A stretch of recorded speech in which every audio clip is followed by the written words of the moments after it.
رب هب لي من الصالحين فبشرناه بغلام حليم فلما بلغ معه السعي قال يا بني إني أرى في المنام أني أذبحك فانظر ماذا ترى قال يا أبت افعل ما تؤمر ستجدني إن شاء الله من الصابرين صدق اللہ العظیم۔ محترم بزرگوں اور بھائیوں، اللہ رب العزت نے سال کے 12 مہینے بنائے ہیں۔ ان عدت الشہور عند اللہ 12 شہرا، بے شک مہینوں کی تعداد 12 ہے۔ ان 12 مہینوں میں سے 4 مہینے اللہ تعالیٰ کے یہاں بہت احترام کے مہینے ہیں، بہت زیادہ اجر و ثواب والے مہینے ہیں۔ وہ 4 مہینے جو اللہ کے یہاں احترام کے مہینے ہیں اور شروع سے ان کا احترام ہوتا چلا آیا ہے، حتیٰ کہ مشرکین اور کافرین بھی ان مہینوں کا اکرام کرتے تھے۔ وہ 4 مہینے یہ ہیں، ذی القعدہ، ذی الحجہ، محرم۔ ایک تو یہ مہینہ جو چل رہا ہے، جو کل سے شروع ہوا ہے، ایک اس سے پہلے مہینہ جو گیا ہے، اور ایک اس کے بعد جو آنے والا مہینہ ہے۔ سال کا پہلا مہینہ، سال کا 11واں مہینہ اور سال کا 12واں مہینہ، اور چوتھا ہے شعبان سے پہلے، یعنی جس مہینے میں شب برات ہوتی ہے اس سے پہلے مہینہ جو آتا ہے جس کو رجب کہتے ہیں۔ ہمیں یہ اسلامی مہینے کے نام، اسلامی تاریخ معلوم ہونی چاہیے۔ ہماری کتنی ہی عبادت ایسی ہے کہ جن کا تعلق اسلامی مہینوں سے، اسلامی تاریخ سے۔ اگر ہمیں مہینوں کا، تاریخ کا پتہ نہیں ہوگا تو ان عبادتوں کا وقت آئے گا اور ان عبادتوں سے محروم رہ جائیں گے۔ تو بہرحال انہی مبارک مہینوں میں سے ایک مہینہ یہ ہے جو شروع ہوا ہے۔ اس مہینے کی بڑی فضیلت ہے، بالخصوص شروع کے جو 10 دن ہے ان کی بڑی فضیلت ہے۔ 2 عبادتیں ایسی ہیں جو سال میں کبھی نہیں ادا کی جا سکتی، صرف اور صرف ان 10 دنوں کے اندر ہی ادا کی جاتی ہے۔ ایک حج کی عبادت، عظیم الشان عبادت، مکہ، کعبہ، میدان عرفات، مینا، مزدلفہ، سب وہی جگہ میں پورے سال۔ ان جگہوں میں کوئی پورے سال جاتا رہے، پورے سال رہتا رہے، کوئی اجر و ثواب نہیں۔ حج جو ہوگا وہ ان دلوں میں رہنے سے ہوگا۔ تو کتنی فضیلت کے دن ہیں۔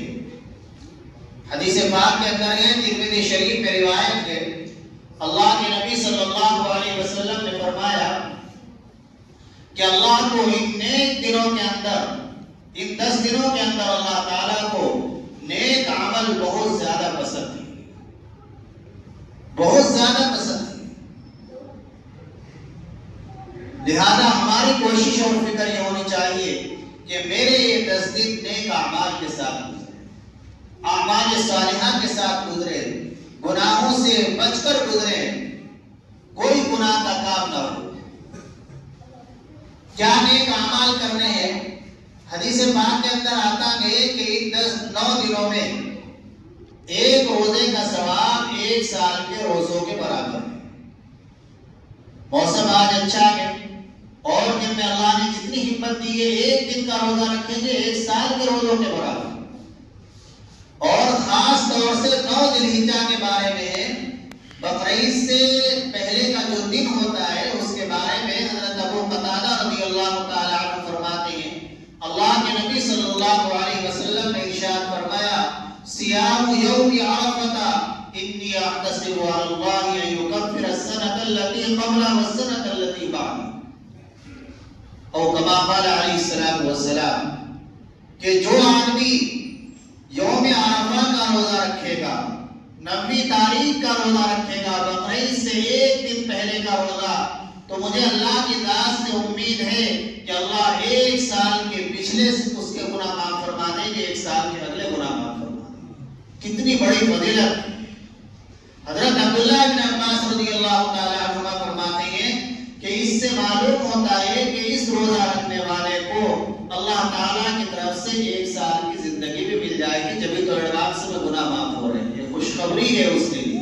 اس حدیث میں یہ بھی نکتہ کہ یہ باریکی ہے، حضرت شیخ زکریا نور اللہ مرقدہ نے بخاری شریف کی شرح لکھی ہے لامع الدراری، اس میں یہ بات حضرت نے لکھی اس کے حاشیے میں۔ تو ایک کام تو یہ کرنا ہے ہمیں کہ ان دنوں کے اندر جتنی اللہ ہمت دے ہم روزوں کا اہتمام کریں، اور دوسرا کام جو خاص طور سے ان ایام میں کرنا ہے وہ ہے تکبیر تشریق کا پڑھنا۔ اللہ اکبر اللہ اکبر لا الہ الا اللہ واللہ اکبر اللہ اکبر وللہ الحمد۔ 9 ذی الحجہ کی فجر سے لے کر 13 ذی الحجہ کے عصر تک تو ہر نماز کے بعد پڑھنا واجب ہے، ضروری ہے، لیکن ابھی چاند دیکھنے کے بعد سے ابھی سے آپ پڑھنا شروع کر دیں، یعنی نماز کے بعد ہی، نماز کے بعد بھی چلتے پھرتے بھی، آپ کھیت میں کام کر رہے ہیں، بازار میں کام کر رہے ہیں، آپ تکبیر تشریق کا ورد رکھیے۔ حضرات صحابہ اکرام رضی اللہ تعالیٰ عنہ بازار میں تشریف لے جاتے اور زور زور سے یہ تکبیر پڑھتے تھے، اللہ اکبر لا الہ الا اللہ واللہ اکبر اللہ اکبر وللہ الحمد۔ ان کی آواز کو سن کر دوسرے حضرات بھی پڑھنے لگے۔ حضرت عبداللہ بن عمر خاص طور سے تشریف لے جاتے ہیں۔ تو ہمیں اس کا ورد رکھنا ہے، آج سے ہی ہم اس کو پڑھنا شروع کر دیں۔ چاند دیکھنے کے بعد سے وہ حضرات شروع کر دیتے تھے۔ تیسرا عمل خاص طور سے ان دنوں کا یہ ہے کہ جب چاند نظر آ جائے تو خاص طور سے وہ حضرات جن کا قربانی کا ارادہ ہے تو وہ پھر اپنے بال اور ناخن نہ کاٹے جب تک کہ قربانی نہ کر لے۔ اللہ کے نبی صلی اللہ علیہ وسلم نے یہ بھی فرمایا اس سے حاجیوں کے ساتھ مشاورت ہوگی، اجر و ثواب ملے گا، لہذا یہ بھی ایک مستحب عمل ہے، اس پر بھی عمل کرنا ہے۔ اور چوتھا عمل جو اہم ترین عمل ہے وہ ہے قربانی کا۔ قربانی ایک عظیم الشان عبادت ہے۔ حضرات صحابہ کرام رضی اللہ عنہم نے نبی پاک صلی اللہ علیہ وسلم سے معلوم کیا، ما ہی الاضاحی یا رسول اللہ، اے اللہ کے رسول یہ قربانی کیا چیز ہے؟ یہ قربانی جو کرتے ہیں یہ کیا چیز ہے؟ تو نبی پاک صلی اللہ علیہ وسلم نے فرمایا سنت ابیکم ابراہیم علیہ السلام، یہ تمہارے باپ ابراہیم علیہ السلام کی سنت ہے۔ صحابہ نے عرض کیا ہمارے لیے کیا ہے، ہمیں کیا ملے گا؟ نبی پاک صلی اللہ علیہ وسلم نے فرمایا قربانی کے جانور کے جسم پر جتنے بال ہوتے ہیں ہر بال کے بدلے نیکی ملے، ہر بال کے بدلے نیکی ملے۔ آپ ایک بکرے کے بال ہم سب مل کر نہیں گن سکتے کتنے بال، تو اشارہ یہ تھا کہ اللہ کی طرف سے اس پر بے شمار نہیں کیا، بے شمار اجر و ثواب ہے۔ اور یہ قربانی حضرت ابراہیم اور اسماعیل علیہ السلام کی ایک یادگار ہے، جو آیات قرآن کریم کی پڑھی ہے اس میں اس واقعے کو بیان کیا گیا ہے۔ حضرت ابراہیم علیہ السلام کا اصل وطن عراق سے حضرت ابراہیم علیہ السلام نے ملک شام کی طرف ہجرت کی تو اس وقت اللہ سے عرض کیا وقال انی ذاہب الی ربی سیہدین رب ھب لی من الصالحین، اب تو میں اپنے پروردگار کی طرف جا رہا ہوں، میرا پروردگار ہی مجھے صحیح جگہ پر لے جائے گا۔ اور اس وقت تک کوئی اولاد نہیں تھی، اللہ سے دعا کی یا اللہ مجھے نیک صالح اولاد عطا فرما۔ اللہ کی رحمت سے نا امید نہ ہونا چاہیے۔ اللہ کی رحمت سے لاکھ ڈاکٹر جواب دے دے لیکن انسان اللہ کی رحمت سے امید رکھے، یہ اولاد اللہ کی ایسی نعمت ہے جو خالص اللہ کے فضل سے نصیب ہوتی ہے، نہ مال سے ملتی ہے نہ طاقت سے ملتی ہے۔ اللہ سے مانگے، دعا کر رہے رب ھب لی من الصالحین، یا اللہ مجھے نیک اولاد عطا فرما۔ دیکھیے بیوی بانجھ ہے، بیوی ساتھ، اب اللہ نے کیا نظام کیا؟ حضرت ابراہیم علیہ السلام اپنی بیوی کے ساتھ مصر سے گزرے۔ اس وقت مصر کا جو بادشاہ تھا ظالم، بہت ظالم تھا، اتنا ظالم تھا کہ اس کے ملک سے اگر کوئی اپنی بیوی کے ساتھ گزرتا تو وہ مرد کو قتل کرا دیتا تھا اور عورت کو اپنے پاس رکھ لیتا تھا۔ حضرت ابراہیم علیہ السلام کی بیوی حضرت سارہ انتہائی خوبصورت تھی، تو بادشاہ کے جو کارندے تھے انہوں نے حضرت ابراہیم علیہ السلام سے معلوم کیا ایک اور ہے، تو حضرت ابراہیم علیہ السلام نے فرما دیا میری بہن، دین کے اعتبار سے بہن، چونکہ بادشاہ کا اصول تھا کہ اگر بھائی صاحب کو، بھائی بہن کو، تو پھر بھائی کو قتل نہ کرنا، لیکن وہ حضرت سارہ کو گرفتار کر کے بادشاہ کے پاس لے گئے، ظالم بادشاہ نے۔ اس ظالم بادشاہ نے حضرت سارہ کو دیکھا تو بدنیتی سے حضرت سارہ کی طرف ہاتھ بڑھایا۔ اب وہ تو اللہ کی نیک بندی تھی، اللہ سے دعا کی، یا اللہ تجھے معلوم ہے میں ایک پاک دامن عورت ہوں، آج تک میری طرف میرے شوہر کے علاوہ کسی اور نے نظر اٹھا کر نہیں دیکھا، میرے جسم کو نہیں چھوا، یا اللہ جیسے آج تک تو نے میری عصمت پاک دامنی کی حفاظت کی ہے اور میری عزت کی حفاظت کی ہے، آج بھی میری عزت کی حفاظت کر۔ یہ بات ہمیں اپنے بچوں کو سنانی چاہیے، اللہ ہماری بچوں کی حفاظت فرمائے۔ بچوں کو بتانا چاہیے کہ ہماری ماں نے اور ہماری امت کی خواتین نے، پوری امت کی ماں نے ایسی پاک دامن زندگی گزاری ہے، اللہ کی طرف رجوع کیا ہے تو اللہ نے ان کی کیسی حفاظت کی، جیسے ہی دعا کی وہ بادشاہ کشی کھا کر زمین پر گر گیا اپنے تخت سے، اور ایسے ہو گیا جیسے مرے گا۔ تو حضرت سارہ کو خیال آیا اگر یہ ظالم مر گیا تو اس کا الزام میرے اوپر لگے گا، پھر اللہ سے دعا کی کہ یا اللہ اس کو ٹھیک کر دے، پھر ٹھیک ہو گیا، پھر تخت پر بیٹھا، پھر بری نیت سے ہاتھ بڑھایا، پھر وہی حال ہوا، 3 مرتبہ بادشاہ زمین پر گرتا رہا جیسے ہی بری نیت سے ہاتھ۔ آج بھی اللہ وہی ہے، اللہ کی طاقت وہی ہے، بدلے ہیں تو ہم بدلے ہیں، اللہ نہیں بدلے۔ آج بھی ہمارا یقین وہی ہو تو ہمارے ساتھ اللہ کی مدد آتی ہے۔ ایسے واقعات ابھی آپ نے دیکھا 4 دن پہلے کیا واقعہ پیش آیا، ایک حاجی سچے دل سے یقین کے ساتھ حج پر جا رہا ہے، کچھ کاغذوں میں کمی آئی، لیبیا کا حاجی ہے، کاغذوں میں کمی، اسے روک لیا گیا، جہاز اڑا، وہ بڑے اطمینان سے سکون سے کہہ رہا میرے بغیر جہاز جا ہی نہیں سکتا۔ 2-3 مرتبہ جہاز واپس آیا، پائلٹ نے یہ کہا کہ جب تک وہ عامر نہیں بیٹھے گا میں جہاز نہیں اڑاؤں۔ اللہ پر یقین ایسا ہونا چاہیے۔ اب بادشاہ سمجھ گیا کہ کوئی عام عورت نہیں ہے، دل میں بڑی عقیدت بیٹھ گئی، تو ظاہر میں تو یہ کہا کہ کس شیطان کو میرے پاس لے آئے، یہاں سے لے جاؤ، لیکن دل میں عظمت بیٹھ چکی تھی، اور اتنی عظمت بیٹھی کہ بادشاہ کی ایک بیٹی تھی جس کا نام ہاجرہ تھا، ہاجر، وہ اس خاتون کو حضرت سارہ کو دیتی سے اپنے پاس رکھو، اپنی بیٹی شہزادی ہے حضرت تھا۔ اب حضرت سارہ گئی تھی اکیلی، لیکن واپس ایک لڑکی کو اپنے ساتھ لے گئی، وہ بڑی ہو گئی، دل میں اللہ نے خیال ڈالا کہ میں تو بانجھ ہوں، میرے یہاں اولاد نہیں ہو رہی ہے، اللہ کا نظام ہے، رب هب لی من الصالحین۔ جب اللہ سے دعا کی کہ اللہ کیسے دعا کو پورا کر رہے ہیں، خود دل میں خیال آیا کہ میں اس لڑکی کی شادی کر دوں، حضرت ابراہیم سے ہو سکتا ہے اللہ تعالیٰ اولاد۔ چنانچہ شادی ہوئی، نکاح ہوا، اور نکاح کے بعد اولاد ہو، حضرت اسماعیل علیہ السلام پیدا۔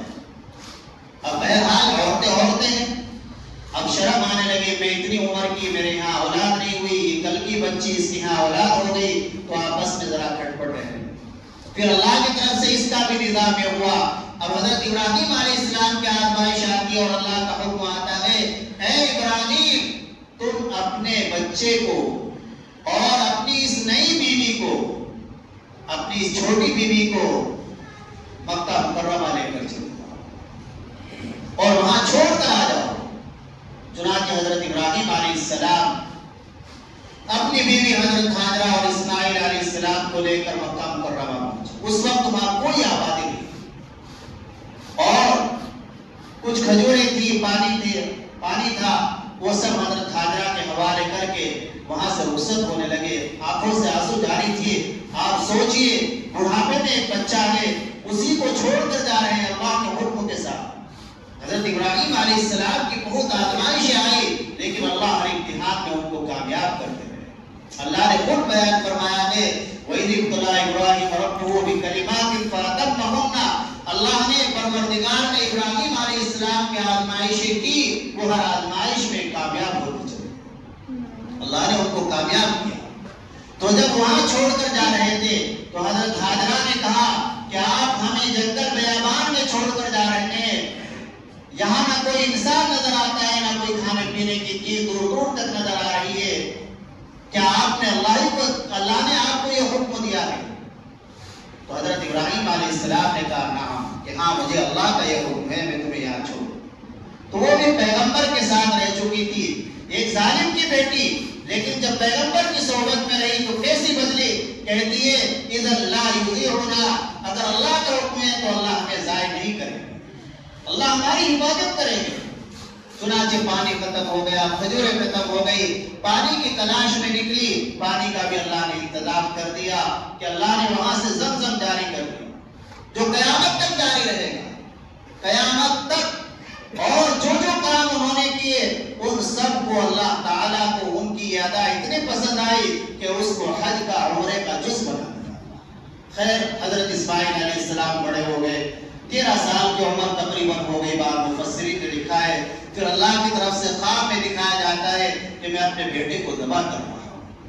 ذبح کر دیا یہ نہیں دکھایا گیا، ذبح کر رہا ہوں۔ نبی کا جو خواب ہوتا ہے وہ بھی وحی کے درجے میں ہوتا ہے۔ تو حضرت ابراہیم علیہ السلام نے اپنے بیٹے سے کہا اے یا بنی انی ارا فی المنام انی اذبحک فانظر ماذا تری، اے میرے بیٹا میں دیکھ رہا ہوں تجھے خواب میں کہ میں تجھے ذبح کر رہا ہوں، تیری کیا رائے ہے؟ اب وہ بھی پیغمبر کے بیٹے تھے، فوراً جواب دیا یا ابت افعل ما تؤمر ستجدنی انشاءاللہ من الصابرین، ابا جان آپ کو جس چیز کا حکم دیا گیا ہے آپ اس کو کر گزریے، آپ مجھے صبر کرنے والوں میں سے پائیں گے۔ اللہ کے حکم کو پورا کرنے کے لیے مینا میں پہنچ گئے اور وہاں ذبح کرنے کے لیے لٹا لیا۔ اندازہ کیجئے ایک باپ اپنے اکلوتے بیٹے کو لٹا رہا ہے، چھری چلا رہا ہے پوری طاقت سے، کیا منظر ہوگا؟ اللہ کی طرف سے اعلان ہوا قد صدقت الرؤیا انا كذلك نجزي المحسنین، تم نے خواب کو سچا کر دکھایا، خواب کو سچا کر دکھایا اور ہم نیک کام کرنے والوں کو بہترین بدلہ دیتے ہیں۔ بدلہ یہ کہ اللہ تعالیٰ نے قیامت تک کے لیے مالدار لوگوں پر قربانی کو واجب کر دیا، ایک یادگار بنا۔ اسی جذبے کے ساتھ قربانی کرنی چاہیے اور کوشش یہ کرنی چاہیے، اللہ نے گنجائش دی ہے تو اچھے سے اچھے قربانی کریں۔ ایک بات تو یہ قربانی سے متعلق عرض کرنی تھی۔ دوسری چیز، آج کل ہمارے اندر ہمارے معاشرے میں ایک بہت بڑی برائی سود کی پائی جا رہی ہے۔ سود انتہائی خطرناک گناہ ہے۔ اللہ نے فرمایا فَإِن لَّمْ تَفْعَلُوا فَأْذَنُوا بِحَرْبٍ مِّنَ اللَّهِ وَرَسُولِهِ، دو گناہ ایسے ہیں کہ جن کا کرنے والا اللہ اور اللہ کے رسول سے دشمنی کرنے والا ہے اور اللہ اور اللہ کے رسول سے جنگ کرنے والا ہے۔ اللہ بچائے ہم سب کو، پوری امت کو بچائے۔ ایک تو یہی سود کا گناہ، جو آدمی سودی کام کرتا ہے۔ آج ہماری امت کو، پوری امت کو، ہماری قوم کو سودی معاملات میں پھنسایا جا رہا ہے۔ ایک پلانے کے طرح طرح کی اسکیمیں نکالی جا رہی ہے، طرح طرح کی کمپنی آ رہی ہے کہ کسی طرح اس قوم کے پیٹ میں سود کا لقمہ پہنچ جائے، جس سے اس کی دعا کا اثر ختم ہو جائے، اس کا ایمان کمزور پڑ جائے۔ لہذا ہمیں اس سے بچنا ہے۔ اللہ فرما رہے ہیں اگر سود سے باز نہیں آتے تو اللہ اور رسول سے جنگ کرنے کے لیے تیار ہو جاؤ۔ سود کا لینا بھی حرام ہے، سود کا دینا بھی حرام ہے، اس کا لکھنا بھی حرام ہے، اس کے لیے گواہ بننا بھی حرام ہے، لعنت ہے اس پر، اللہ کے رحمت سے دور ہے۔ لہذا اس سے بچے، اپنے معاشرے کو پاک صاف کرے۔ اور دوسرا گناہ حدیث قدسی میں ہے، اللہ تعالیٰ فرماتے ہیں من عاد لی ولیا فقد آذنته بالحرب، جو میرے کسی ولی سے، کسی عالم سے دشمنی رکھے گا میں اس کے ساتھ اعلان جنگ کرتا ہوں۔ لہذا سود کا کام کبھی نہ کرنا، سود میں کسی کا گواہ نہ بننا، اس میں کوئی تعاون نہ کرنا اور کسی عالم سے دشمنی نہ رکھنا۔ عالم سے دشمنی ایسی ہے جیسے اللہ کے ساتھ اعلان جنگ ہو، اعلان جنگ کر رہے ہوں۔ جن علماء کے پیچھے ہم نماز پڑھتے ہیں، اللہ کے نبی نے تو یہ فرمایا من صلى خلف عالم تقي فقد صلى خلف فكأنما صلى خلف نبي، جس نے کسی عالم کے پیچھے نماز پڑھی متقی پرہیزگار کے، وہ ایسا ہے جیسے نبی کے پیچھے نماز پڑھی۔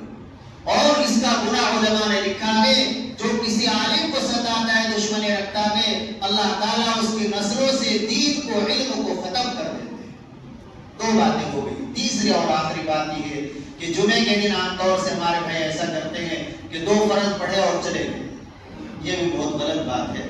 یہ سنت مؤکدہ ہے، جمعے کی نماز سے پہلے کی 4 سنت، یہ بھی سنت مؤکدہ، 2 فرضوں کے بعد 4 سنت مؤکدہ، 2 سنت مؤکدہ۔ سنت مؤکدہ اگر ہم چھوڑیں گے تو گناہ ہوگا، اور حدیث شریف میں جو آدمی ان سنتوں کو چھوڑتا ہے وہ اللہ کے نبی کی سفارش سے محروم رہے گا۔ ہمارے پاس ہے ہی کیا، اسی کے سہارے تو ہم جی رہے ہیں، تو جب اللہ نے مسجد میں بھیج ہی دیے تو انشاءاللہ مکمل نماز پڑھ کر جائیں گے۔